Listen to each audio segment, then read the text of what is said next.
Customer Relationship Marketing, Part 2. In this section, we'll be looking at identifying the rationale for developing customer relationships, and we'll look into the paradoxes of CRM and the managerial implications. Before we do that, let's recap on Part 1, where we looked at the definition of CRM, the development and maintenance of mutually beneficial long-term relationships with strategically significant customers. And we looked at the transactional exchange and the relational exchange, where transactional exchanges are focusing on maximizing value, but in short-term interactions, and the relational exchange, which is looking to maximize value over time, with a likelihood of future income streams over an ongoing process.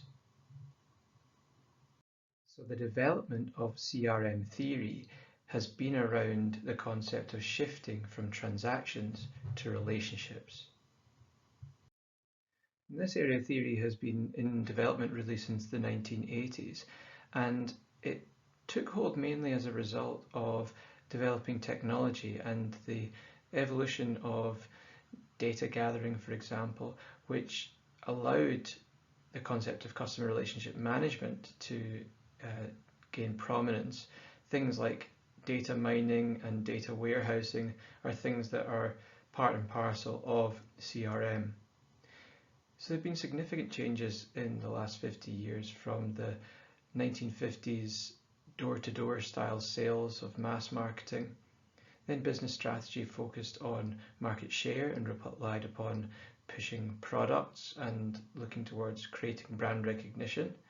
And then distribution channels like TV, radio, the print media served as enablers for communication towards large populations simultaneously with identical sales and marketing messages. But then since the 1980s, the growth in technology has resulted in the rise of direct and electronic mail, and this has facilitated really sophisticated market segmentation, and it's resulted in a growth of direct sales. However, this business strategy is also measured in terms of market share and not just the length and quality of the relationship. Communication was still outbound only.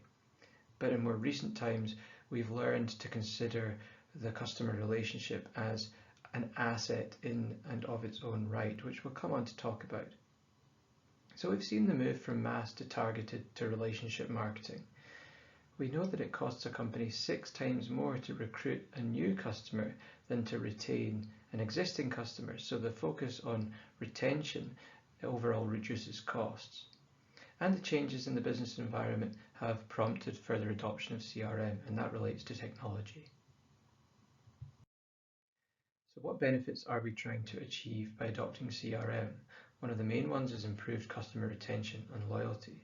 And retaining customers means that the business overall is more profitable than it would be if it had lost them, which might seem obvious, but it's an important point to consider. Transaction-based marketing is focused on a single event and is characterized by limited or non-ongoing communications between the different parties, whereas relationship marketing looks at development, growth and maintenance of long-term, cost-effective relationships. So the aim is to provide an organization with competitive advantage by embracing customer needs over time. So the focus is on the maintenance and growth of a relationship, and it aims to reduce costs and increase the efficiency of marketing campaigns. This means that firms generate more profits with each additional year that a relationship carries on for. So that creates a reduced cost of sales. It is more profitable for the company to have a long-term relationship, therefore. So you're getting customers to buy more for a reduced marketing effort, and thus every customer's transaction has increased profitability associated with it and a reduced cost of sales. And these benefits for the business also come with benefits to the customers.